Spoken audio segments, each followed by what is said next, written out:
इस कार्यक्रम के पुण्यार्चक हैं श्री राजेंद्र प्रसाद जी जैन, श्रीमती ममता जी जैन, श्री प्रशांत जी जैन, श्रीमती दिव्या जैन, पारस जैन, भरत जैन एवं समस्त परिवार, मुंबई।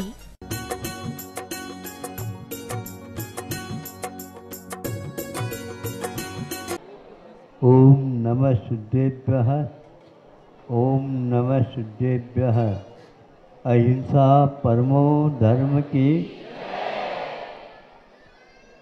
आचार्य गुरुवर श्री कुंद भगवान की।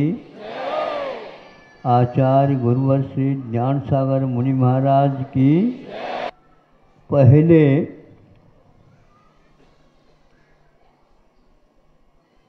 डाकिया जो होते थे, डाकिया समझते हो, पोस्टमैन जिसको बोलते हैं, वो पैदल से ही अपने कंधों पर पत्र आदि जो कुछ भी है ले जाते थे और एक निश्चित स्थान उनकी सीमा होती थी, वहाँ पर उससे पहले ही प्रतीक्षा में एक डाकिया रहता था। उसको सौंप करके उसके पास से जो कोई भी डाक है वो इसमें अपने पास लेकर के पुनः लौट जाता था। इस प्रकार उस समय आप लोगों के समाचार को डाकिया लोग दूर दूर तक पहुंचा देते हैं। इससे स्पष्ट होता है कि कार्य करने की शैली समय समय पर क्या है तुम लोग, तो वह उससे काम चलता था। एक दूसरे के पूरक होने से इस छोर से उस छोर तक 24 घंटे के भीतर अपना कार्य होता था। और आज पास ही ले रख, ज़्यादा बोलना हो रहा, डाकिया का काम तो कम। इसमें बहुत सारे अनर्थ होते जा रहे हैं, आप लोग इससे अवगत हैं। अब देखो, ये एक डाकिया वहाँ से जा रहा था, जोर जोर से चील ने चीर दिया सब मौन को ही। देखते कहाँ से आ रहे, कहाँ से आ रहे। तो वहीं पर पास एक बामी थी, उस बामी के ऊपर एक चील था और उस चील को भीतर से एक सर्प ने पकड़ रखा और वह किसी भी प्रकार से हाथ पैर लगा करके निकालना जो नहीं छोड़ रहा था। डाकिया ने सोचा इसके जीवन को बचाने के लिए और कोई स्थान नहीं, उसने अपने पास एक लठिया रख रखी थी, उससे उसको लगते ही सर्प ने देखा कि हमारे ऊपर प्रहार हो जाएगा, उसने छोड़ दिया। छोड़ते चील ऊपर चला गया। अब वह डाकिया गया और पुनः लौट रहा है। अब देखो, सर्प इसी प्रतीक्षा में बैठा था, हमारे कार्य में विघ्न डालने वाला।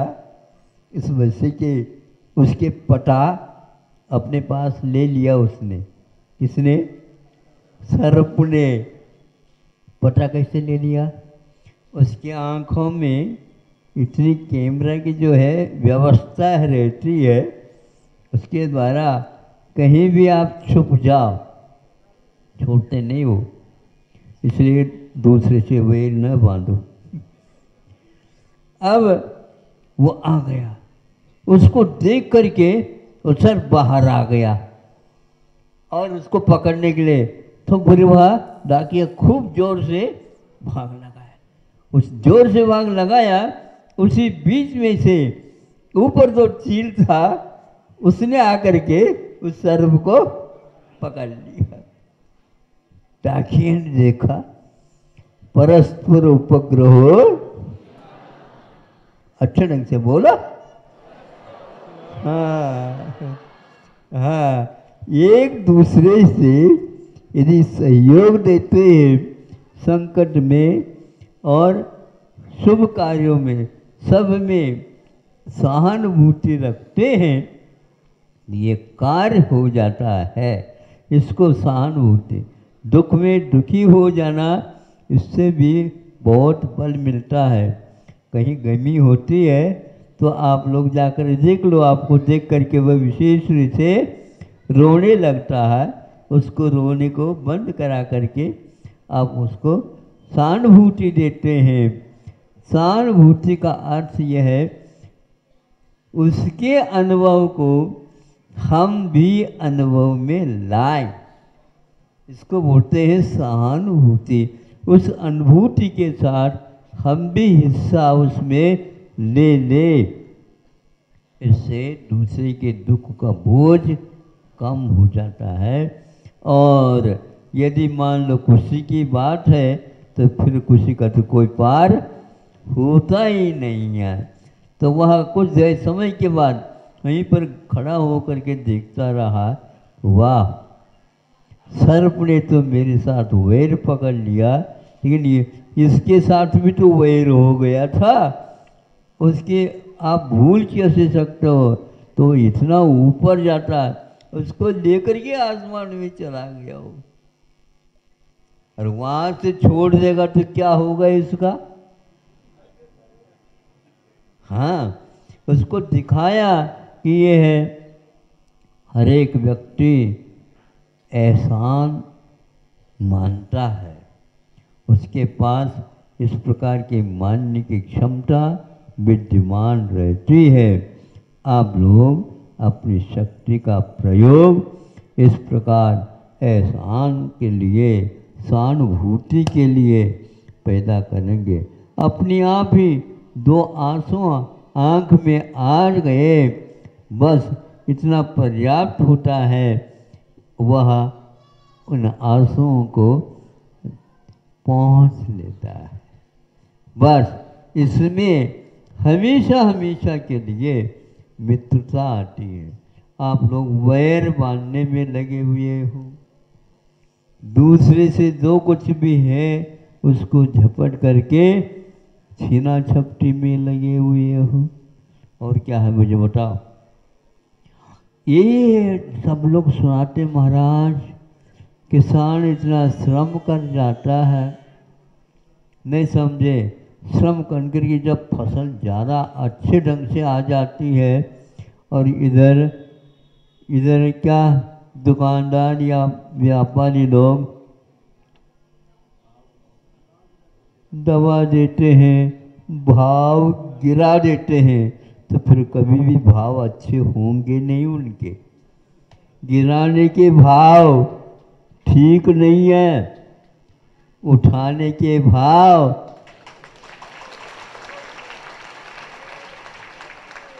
हाँ, आपको समझ में आ रहा है? गिराने के भाव कुछ पाई के लिए कर देते हैं। कितना किसान को उस समय दुख होता है, वेदना होती होगी, मैंने कष्ट किया, श्रम किया, और इस साल तो यदि सरकार हमारे साथ देगी तो निश्चित रूप से दुगना हो जाएगा, किंतु उसको आधा मिलना भी मुश्किल हो जाता है। अखबार में जब सुनते हैं तो ऐसा लगता है शासन भी है, सभी है, न्यायालय भी है, सब कुछ है, सुनवाई नहीं होती। उनके कहने से तो भाव बढ़ा देते हो, और इतना भाव बढ़ा दिया क्या, किंतु जब तक वह किसान के हाथ में रहेगा तो बढ़ नहीं सकता। कई लोगों का खून का संचार कुछ ऐसे कार्य करते ही बढ़ जाता है, और अति बढ़ जाता है तो हाई ब्लड प्रेशर, हाई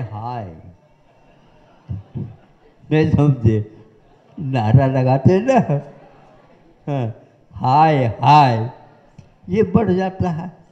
और घटा देते हैं तो रोने लग जाता। ये रुदन उसका दोनों तरफ होता है। बढ़ जाती फसल बहुत अच्छी आती है, लेकिन दाम गिर जाता है तो किस काम का। कई बार सुनते हैं टमाटर सड़ रहा है, कोई लेने वाला नहीं।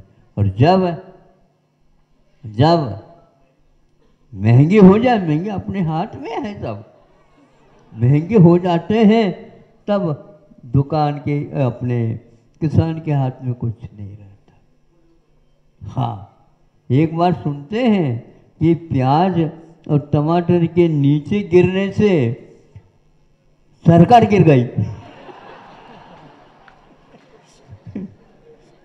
हाँ, मतलब आप भी जानने लगे सरकार को कैसे गिराया जाता है। ये इस प्रकार है कि सरकार जानते हुए भी गिरावट करती है, किसान हमेशा हमेशा। और कहिए नारा लगाते हो क्या, किसान जय किसान। हाँ, इससे नारे से कुछ नहीं होता। नारा किनारा नहीं मिलता, कोई नारा लगा दे। पार होने की बात करो, संकट मुक्त सभी हो सकते हैं। इसलिए सरकार को चाहिए हमेशा हमेशा जो श्रम करता है उस श्रम का शोषण ना हो, पोषण हो, इतना ही पर्याप्त है। डाकिया को याद रखना, उस चील को भी याद रखना, उस सर्प को भी याद रखना, और परस्पर उपग्रहो जीवाना, इस सूत्र को याद रखो। इसके द्वारा सरकार भी निश्चित रूप से अच्छाई की ओर मुड़े, नीति न्याय निष्ठ हो करके राजा प्रजा का हाँ संरक्षण करे। इसके अलावा और कुछ नहीं। गृहस्थ अवश्य में ये भी हो जाता है तो निश्चित रूप से वह काम का आ जाता है। अहिंसा परमो धर्म की। ओम नमः सिद्धेभ्यः। अहिंसा परमो धर्म की।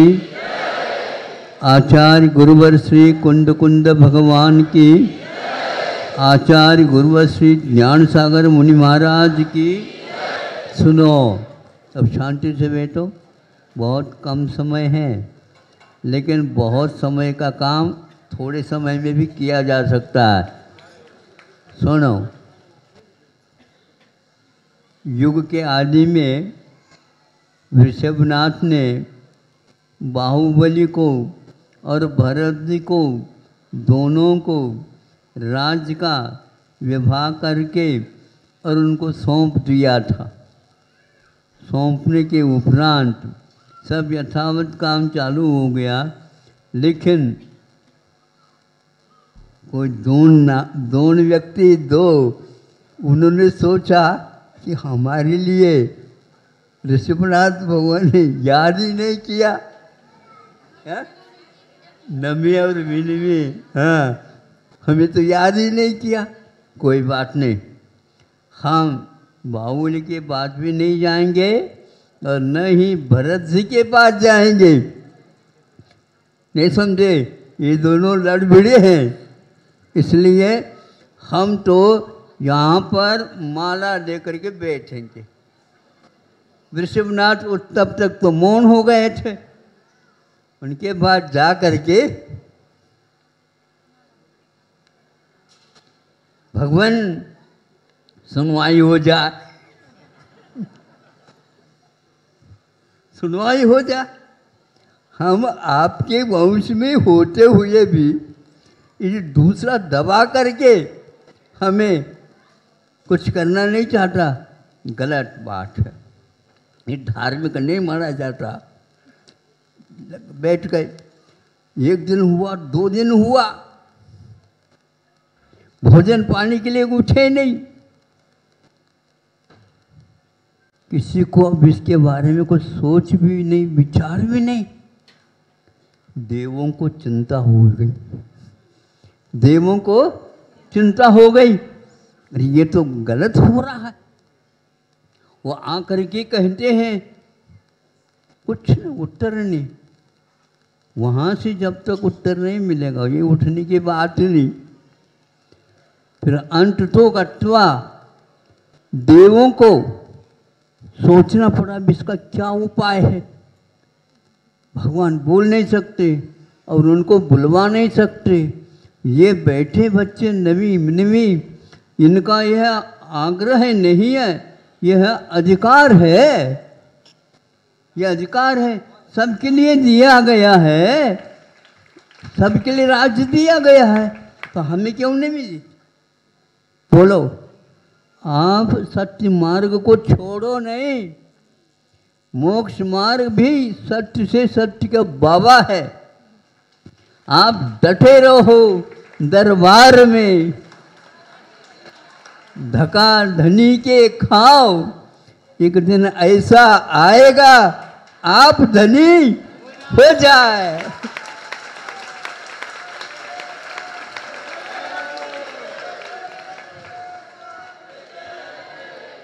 अभी षष्टम काल नहीं आया बंधुओं, अभी पंचम काल चल रहा है, चतुर्थ काल तो आने वाला नहीं है।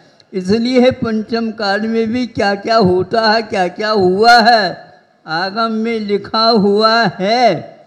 जो व्यक्ति न्याय मार्ग से स्खलित होता है, देव लोग भी उसके लिए सहयोग अवश्य देंगे, लेकिन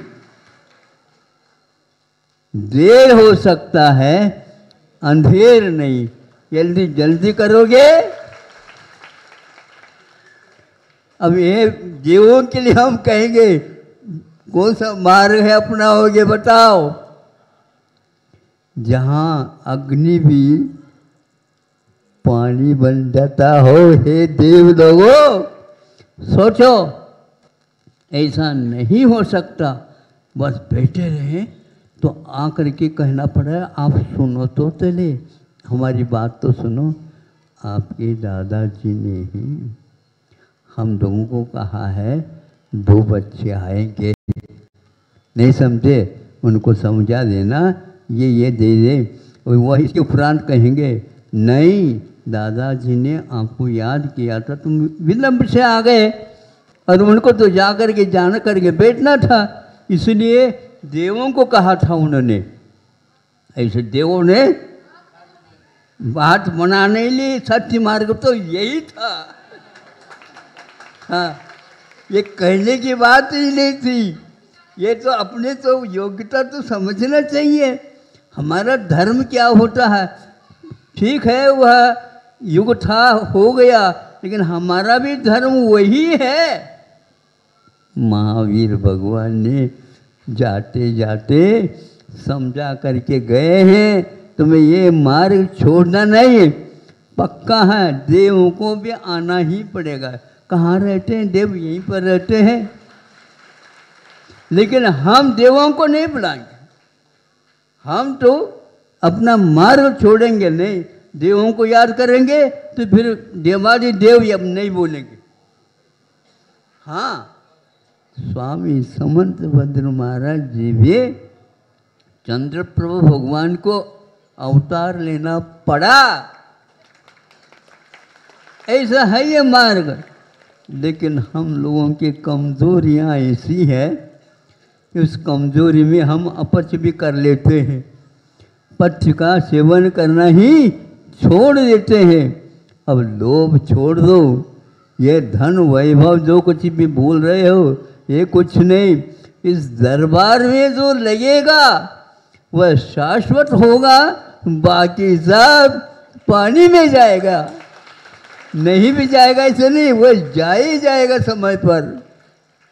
सुन रहे हो कि नहीं? हाँ, इसलिए आप विघ्न होगा प्रलयम यान्ति शाकिनी भूतपन्नगा विषम निर्विषताम याति तू ही माने जिनेश्वरे। सुन रहे हो? भगवान की स्तुति करो, किंतु देवों को हम कभी कभी याद कर सकते हैं, क्योंकि उनका भी भला हो इस अपेक्षा से। किंतु उनके कर्तव्य के यदि और हम देखते हैं तो हमारा भी कर्तव्य है।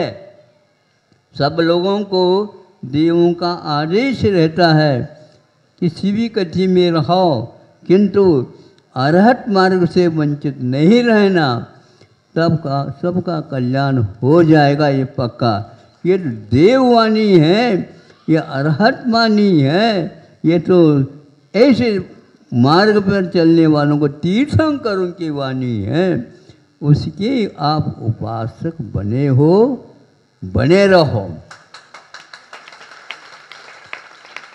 हाँ, किंतु दीनहीनता के साथ नहीं। दीनहीन का अर्थ होता है कि धर्म जब काम नहीं करता तो उस समय दीनहीन होना, ऐसा नहीं है। यह मांग करके खाने वाली बात नहीं है, किंतु मन शुद्धि, वचन शुद्धि, काय शुद्धि, आहार जल शुद्ध है। महाराज आहार ग्रहण करो। यदि मान लो विधिवत नहीं किया तो वो पीछे लेकर के चले जाएंगे, नहीं नहीं महाराज नहीं, बोली क्या गलती हो, क्या गलती हो, क्या गलती हो। विधिवत आपको करना पड़ेगा। जो न्याय मार्ग को छोड़ करके करेंगे गलत बात हो। गलतियां हमें हो सकती हैं, हमारी भी हो सकती हैं, किसकी नहीं होती, लेकिन बीच बीच में आपको हम याद करेंगे तो आपको बताना तो पड़ेगा। हम आपके शिष्य बन गए, उपासक बन गए, इसका अर्थ उपासकों की ओर भी ध्यान रखना तो पड़ेगा। हम तो छोटे रहे, हम तो बालक रहे, आपको उंगली का सहारा तो देना ही पड़ेगा। अब हम यदि मान लो कभी छूट जाए उंगली तो फिर भी आपको याद दिलाना पड़ेगा। ऐसा है ना? है क्या? नहीं बताओ ना, घबरा रहे हो क्या? नहीं है ना? चलो, निशंक होकर के, शंका नहीं, भय नहीं, भगवान की वाणी में कभी शंका नहीं करना और कभी डरपोक नहीं बनना। ये शंका के दो अर्थ होते हैं। निशंक बनो, मोक्ष मार्गी हो, निशंक बनो, यहीं से मोक्ष मार्ग प्रारंभ होता है। शंका सहित हो जाएंगे कभी काम चलने वाला नहीं है। इसलिए आज तो हम इतना ही कहना चाहते हैं, समय आपका पूर्ण हो गया है। 2-3 मिनट बच भी गए हैं तो ये हमारी कुशलता है। हमने बचा लिया और दूसरे काम में लगाएंगे, क्योंकि समय का अपव्यय नहीं होना चाहिए। ऐसा जिनेन्द्र भगवान की वाणी है। अहिंसा परमो धर्म की। ओम नमः सिद्धेभ्यः, ओम नमः सिद्धेभ्यः, ओम नमः सिद्धेभ्यः। अहिंसा परमो धर्म की। आचार्य गुरुवर श्री कुंद कुंद भगवान की। आचार्य गुरुवर श्री ज्ञान सागर मुनि महाराज की।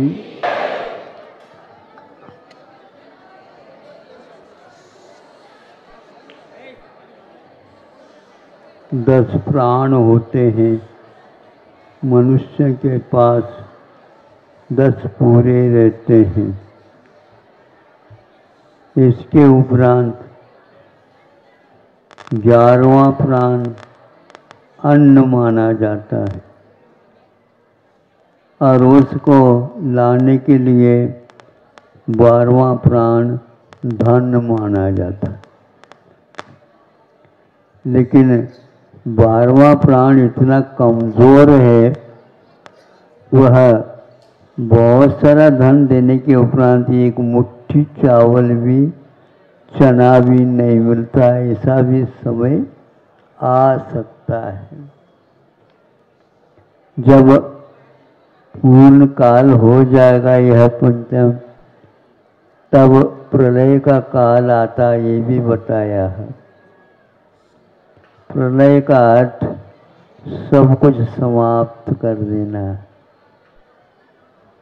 फिर भी संसारी प्राणी आज तक इन प्राणों के माध्यम से जीता आया है। इसके लिए अन्न के बिना चलता नहीं, यह केवल मनुष्य और तिरंचों की अपेक्षा से कहा। देवों के पास यह राशन अमृत के रूप में मिलता है, और वह भी ऐसे नहीं कि जब कभी भी अमृत खाते रहो या पीते रहो, बरसों के बाद एक बार। और श्वास भी लेना इसके लिए अनिवार्य, श्वासोश्वास प्राण है।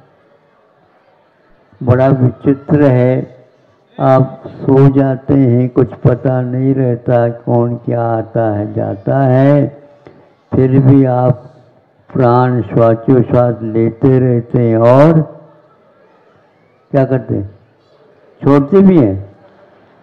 ग्रहण भी हो रहा है और त्याग भी हो रहा है।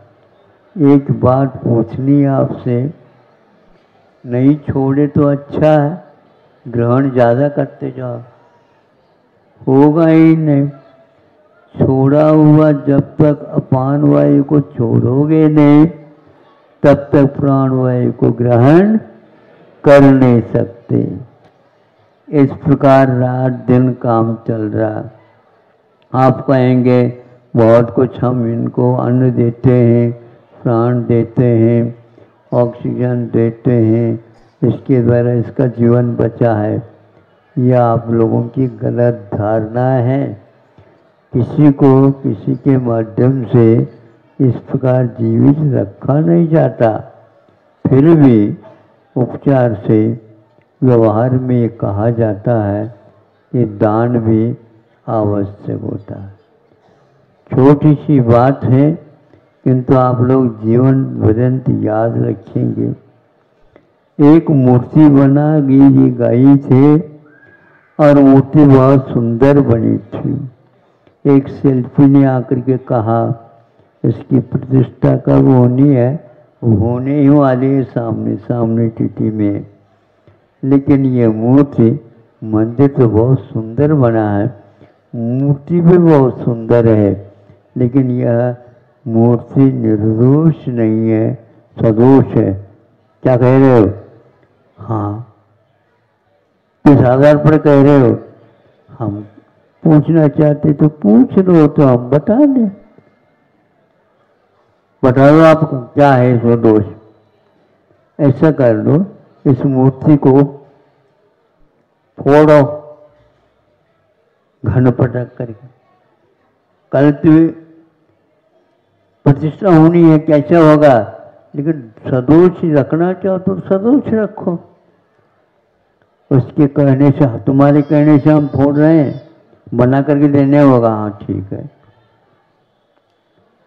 तोड़ा, एकदम उसमें से एक मेंढक कूद गई, दो छोटे मेंढक कूद गए।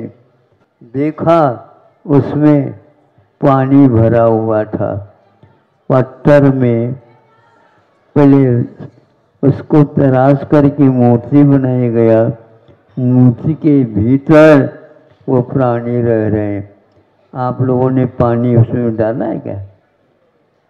बोलो, नहीं डाला?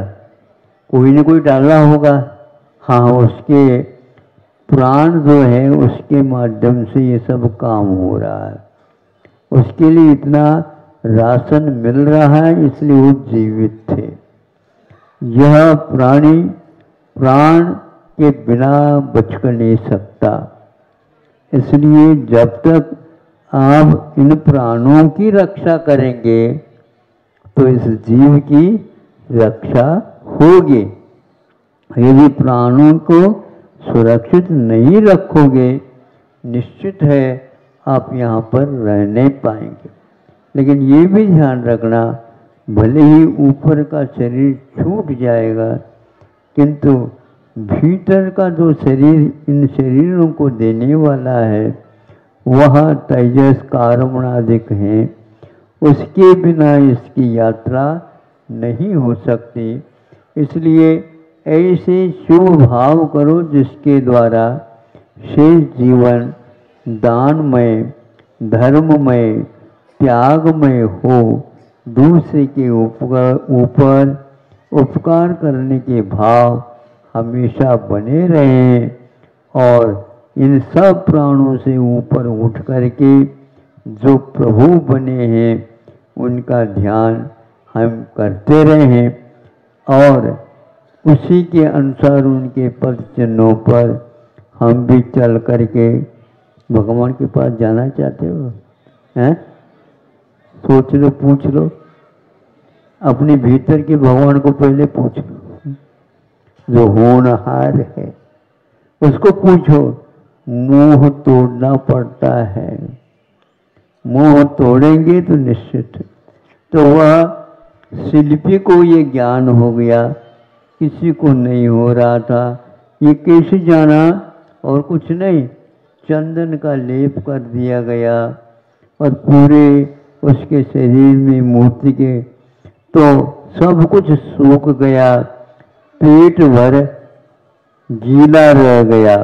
बस यही इसकी पहचान है, यहाँ पर इसका दोष है। इसी प्रकार आप लोग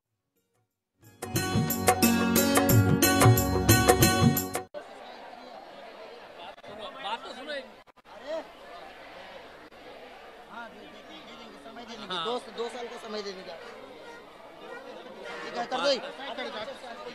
हेलो, जलो परम पूज्य संत श्रवणी आचार्य भगवान विद्यासागर जी महामणि राज्य की, समस्त आचार्य संघ की। तो एक पुस्तक ठेवलं होतं की प्रकाशनाचं?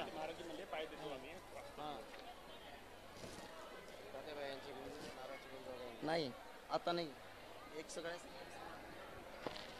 हेलो, आरिका रत्न गुरुमती माताजी, इनके द्वारा सही अनंत भक्ति के रूप में कल्पद्रुम विधान की विधान लिखा है माताजी ने। जो संघ की ज्येष्ठ श्रेष्ठ आरिका गुरुमती माताजी, उन्होंने कल्पद्रुम विधान की रचना की है। उस किताब का यहाँ विमोचन हो रहा है। इस किताब विमोचन के लिए हम निमंत्रित करते हैं किशोर जी शाह, चंदू काका सरापा और मुकेश कुमार जी पाटोदी, इंदौर निवासी। ये दोनों परिवार आए और इस किताब का विमोचन करें, जो अरहत भक्ति के रूप में यहाँ कल्पद्रुम विधान की रचना माताजी द्वारा हुई है। आरिका गुरुमती माताजी, ज्येष्ठ श्रेष्ठ आरिका, इनके द्वारा रचित इस कल्पद्रुम विधान का विमोचन हो रहा है। मुकेश कुमार जी पाटोदी, पाटोदी आइए, जल्दी आइए। और चंदू काका जी सरापा, इनके परिवार के द्वारा ये इस किताब का विमोचन हो रहा है। वे आए दोनों परिवार। इनको भी ले लो, इनको भी ले लो। हाँ, अनावरण के लिए ये देखिए, ये ले लिया। मुकेश जी पाटनी इंदौर और किशोर जी काका, ये दोनों विमोचन करेंगे किताब का। ज्येष्ठ श्रेष्ठ आरिका गुरुमती माता जी द्वारा कल्पद्रुम विधान की रचना की गई है, उस शास्त्र का यहाँ विमोचन हो रहा है। आज के लिए शास्त्रदान के लिए निमंत्रित करते हैं मुकेश जी पाटनी। इन्होंने त्रिकाल चौबीसी की एक प्रतिमा जी की स्वीकृति दी है। वे पाटोदी, हाँ, मुकेश कुमार जी पाटोदी, इन्होंने त्रिकाल चौबीसी की एक प्रतिमा जी की स्वीकृति दी है। वे आए और आचार्य जी को शास्त्रदान करे। श्रीमती सुरेखा अरुण कुमार उपाध्याय, सांगली निवासी, इन्होंने भी एक त्रिकाल चौबीसी की प्रतिमा की स्वीकृति दी है। वे भी आए और आचार्य जी को शास्त्रदान करे। लवकर। श्रीमती सुरेखा अरुण कुमार उपाध्याय, इन्होंने भी त्रिकाल चौबीसी की एक प्रतिमा जी विराजमान करने की स्वीकृति दी है।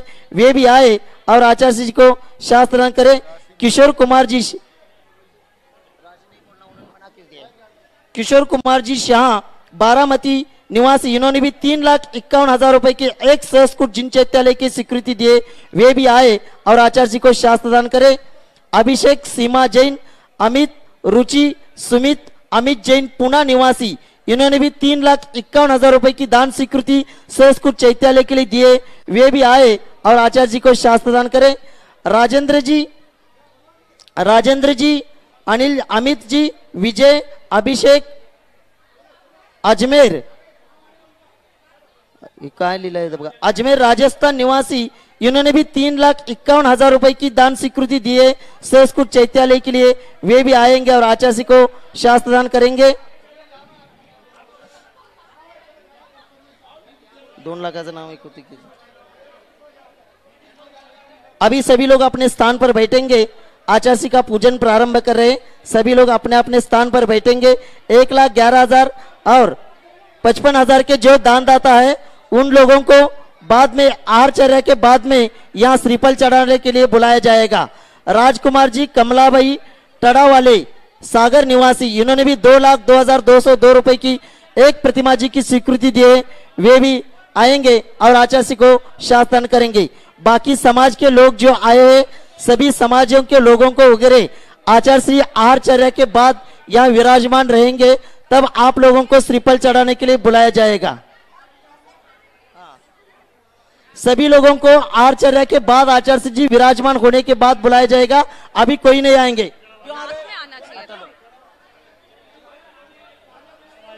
दो लाख की मूर्ति, 2 लाख की प्रतिमा। पूजन प्रारंभ करिए। ए भैया, पूजन शुरू करो। आचार्य श्री जी के चरणों में हम झुका रहे अपना माथा, जिनके जीवन की हर चर्या बन पड़ी स्वयं ही नवगाथा। जैनागम का वह सुधा कलश जो बिखराते हैं गली गली, जिनके दर्शन को पा करके खिलती मुरझाई हृदय कली। ओम रूम परम पूज्य संत चमणे आचार्य भगवान विद्यासागर जी महामुनींद्र अत्र अवतर सवर्तित्य आह्वाननम् अत्र तिष्ठ तिष्ठ स्थापनम् अत्र सन्निधोष्ठ स्थापनम् सनदीकरणम्। संसार के विषयों में पढ़कर मैंने अपने को भरे माया, इस राग द्वेष की वैतरणी से अब तक पार नहीं पाया। तब ज्ञान सिंधु के जल कण से भव कालश धोने आया हूँ, ना जाना मिट जाए मेरा यह बंद काटने आया। ओम रूम परम पूज्य संत आचार्य भगवान विद्यासागर जी महामुनींद्राय जन्म जरा मृत्युनाशनाय जलम निरूपामिति स्वाहा। क्रोध अनल में जल जल कर अपना सर्वस्व लुटाया है, निज शांत स्वरूप न जान सका जीवन भर इसे भुलाया है।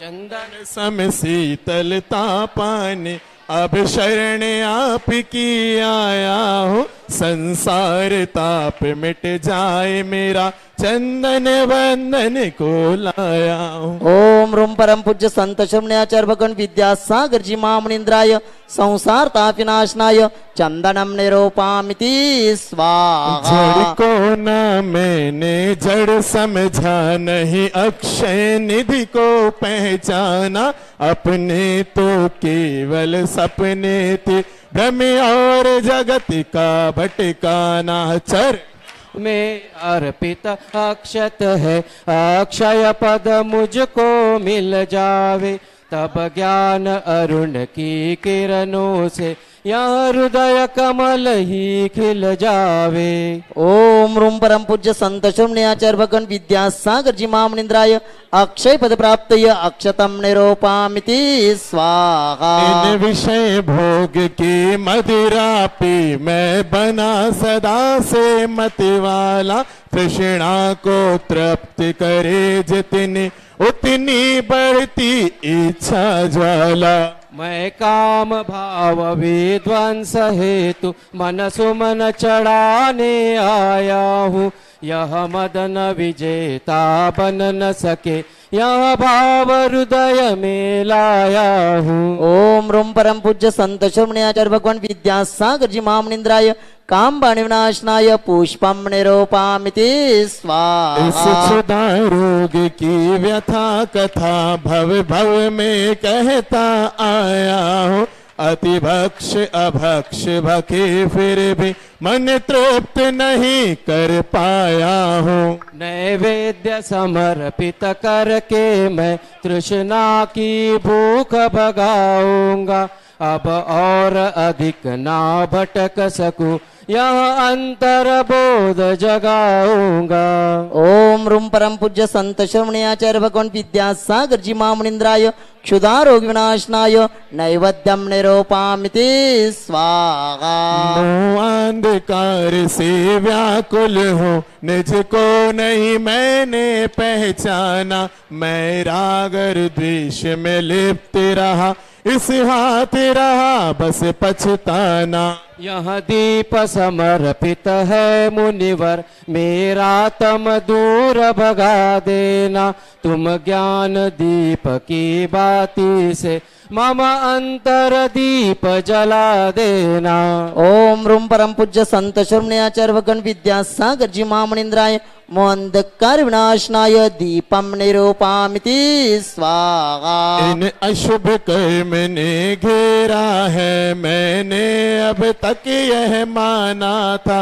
बस पाप कर्म तज पुण्य कर्म को चाह रहा अपनाना था। शुभ अशुभ कर्म सब रिपुदल है, मैं इन्हें जलाने आया हूँ। इसलिए तब चरणों में अब धूप चढ़ाने आया हूँ। ओम रूम परम पूज्य संत श्रवण्याचार्य भगवान विद्यासागर जी महामुनिंद्राय अष्टकर्म दहनाय धूपम निरूपामिति स्वाहा। भोगों को इतना भोगा कि खुद को ही भोग बना डाला। साध्य और साधक का अंतर मैंने आज मिटा डाला। मैं चिदानंद में लीन रहूं, पूजा का यह फल पाना है। पाना था जिसके द्वारा वह मिल बैठा, मुझे ठिकाना है। ओम रूम परम पूज्य संत श्रवण्याचार्य भगवान विद्यासागर जी महामुनिंद्राय महामोक्ष फल प्राप्तय फलम निरूपामिति स्वाहा। जग के वैभव को पाकर मैं निश दिन कैसा अलमस्त रहा। चारों गतियों की ठोकर को खाने में ही अभ्यस्त रहा।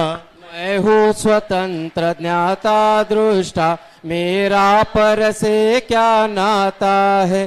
कैसे अनर्घ पद पा जाऊं, यहाँ ऋण भावना भाता है। ओम रूम परम पूज्य संत श्रवण्याचार्य भगवान विद्यासागर जी महामुनिंद्राय अनर्घ्य पद प्राप्तय अर्घ्यम निरूपामिति स्वाहा। भावों की निर्मल सरिता में अवगाहन करने आया हूँ। मेरा सारा दुख दर्द हरू यह अर्घ्य भेटने लाया हूँ। मेरा तो मूर्ति है आराधक, हे योगेश्वर हे महासंत। है अरुण कामना देख सके, युग युग तक आगामी बसंत। ओम रूम परम पूज्य संत श्रवण्याचार्य भगवान विद्यासागर जी महामुनिंद्राय अनर्घ्य पद प्राप्त जयमाला पूर्णार्घ्यम निरूपामिति स्वाहा। नमस्तु भगवान नमस्तु नमस्तु। ओम नमः सिद्धेभ्यः, ओम नमः सिद्धेभ्यः, ओम नमः सिद्धेभ्यः। अहिंसा परमो धर्म की आचार्य गुरुवर श्री कुंद कुंद भगवान की, आचार्य गुरुवर श्री ज्ञान सागर मुनि महाराज की। जय परम पूज्य संत श्रवण्याचार्य भगवान विद्यासागर जी महामुनि राज्य की, समस्त आचार्य संघ की। आप लोग जानते हैं, फिर भी आपके सामने यह विषय रख रहा हूँ। रख लें? अच्छा, जानते तो है ही आप, फिर भी रखने योग्य है। आज साक्षात प्रभु नहीं है। रिद्धिधारी मुनि महाराज आज नहीं मिल रहे हैं, फिर भी परंपरागत जो जनवाणी हमें उपलब्ध होती है उसके आधार पर बड़े बड़े आचार्यों ने आज तक काम किए हैं।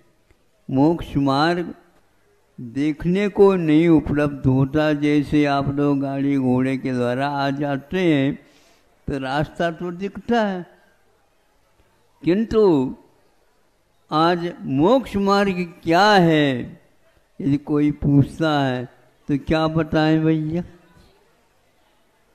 बड़ा विचित्र प्रश्न है, लेकिन इसका उत्तर भी ऐसा ही है। ये देखने योग्य नहीं, यदि दिखाने योग्य नहीं, देखना चाहें तो श्रद्धा की आंखों से दिख सकता है। इसके आगे हम कुछ भी नहीं कर सकते। थोड़े से आप लोगों को याद दिलवा दूं।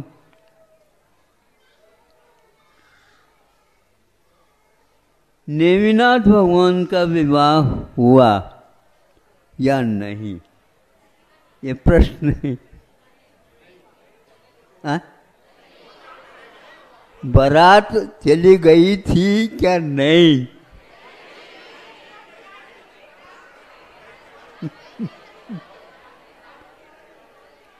हम तो इससे अनभिज्ञ है, आप लोग जानकार हो, उत्तर दो ना जल्दी।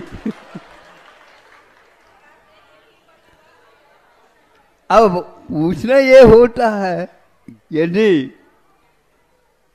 नेमिनाथ को पूछा जाए, आप जानते नहीं थे, मति ज्ञान था, श्रुत ज्ञान था, अवधि ज्ञान भी था, प्रत्यक्ष ज्ञान था, तो ये शादी होने वाली नहीं है ऐसा आप कह देते, इतने परेशान क्यों हो गए? बोलो। अवधि ज्ञान, मनोफरी ज्ञान और मति ज्ञान या श्रुत ज्ञान, ज्ञान होते हुए भी महापुरुष इनका उपयोग करने से पहले सोचते हैं यह हमारा विषय है क्या नहीं। यदि है तो सब लोगों को बता देना चाहिए हमारी यह शादी होने वाली। किसी को कहा नहीं, किसी ने कहा नहीं, बाराती लोग शामिल हो गए। अब राजकुमारी है, राजुल, हाँ, तो उसको पूछा गया, जहां ये चले जाएंगे हम जाएंगे, यदि मंडप में चले जाएंगे तो हम भी इनके साथ हो जाएंगे, नहीं है तो ये शिखर चढ़ेंगे, हम भी पीछे पीछे हो जाएंगे।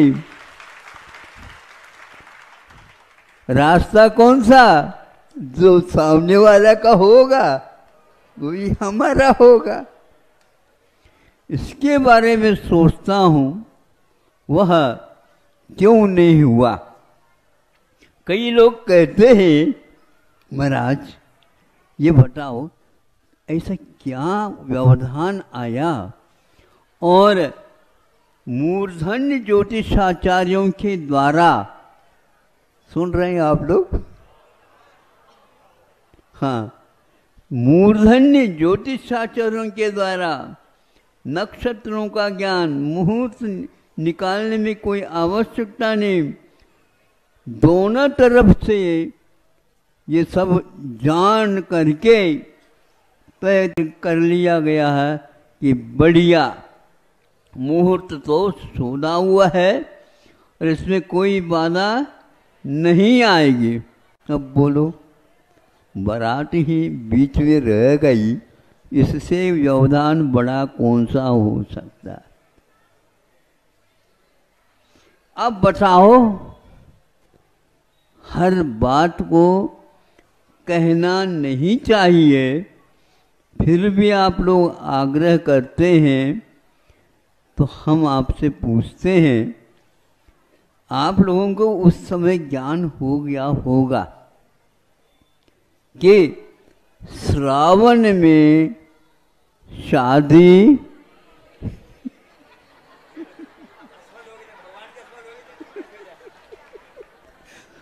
अब बोलो, श्रावण में आज आप लोग शादी क्यों नहीं करते?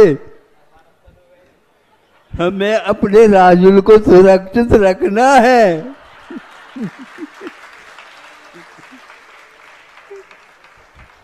ठीक कह रहा हूं? हाँ, इसलिए ऐसे मुहूर्त होते हुए भी उस समय कोई न कोई शक्ति आकर के उन ज्योतिष आचार्यों को भी वह अपने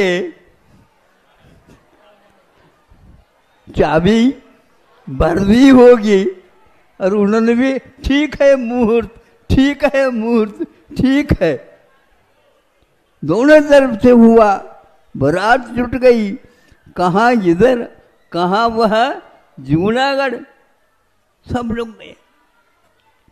किसी के भी मन में यह शंका हुई नहीं। बाद में निर्णय ले लो, बात अलग है। यहाँ तक कि मेहंदी रच गई। मेहंदी जानते हो? मेहंदी रच गई और हल्दी लग गई। ये कौन है?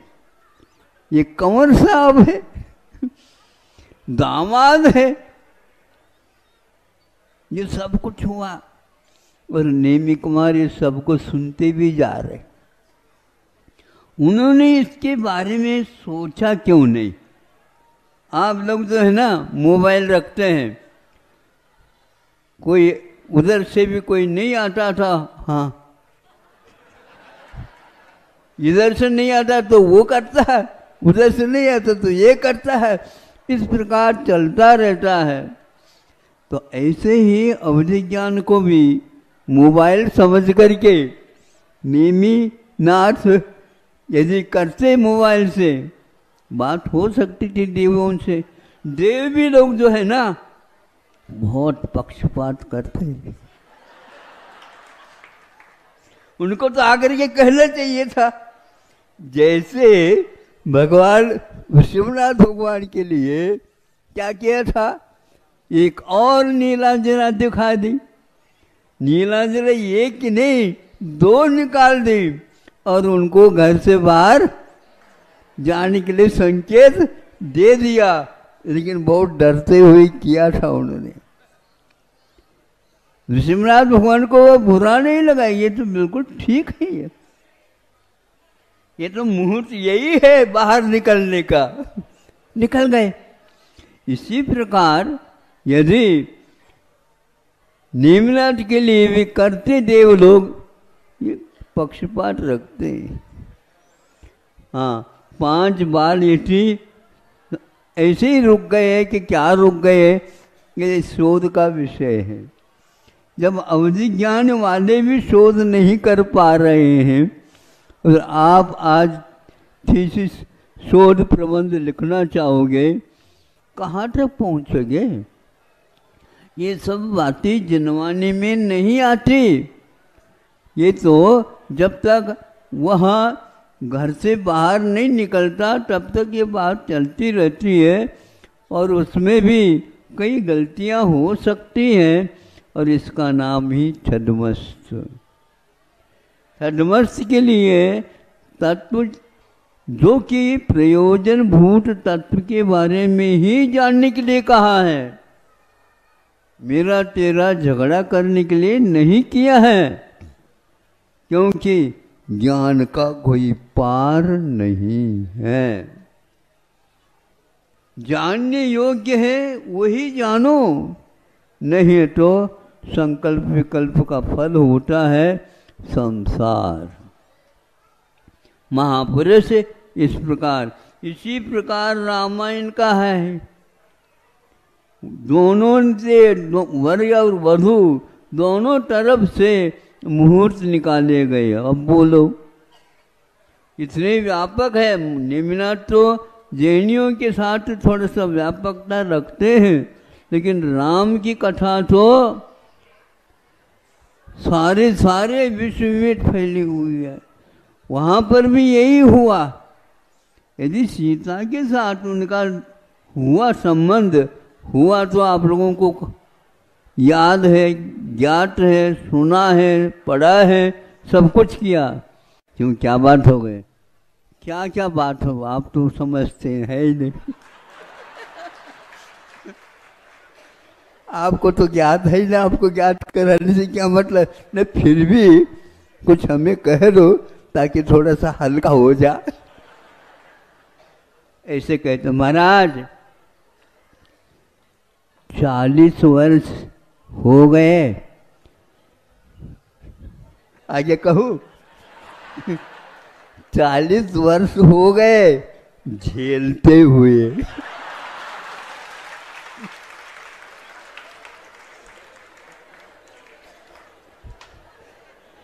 झेलते का अर्थ क्या होता है महाराज? आपको हम क्या कहें, आप किसी को कहियो नहीं।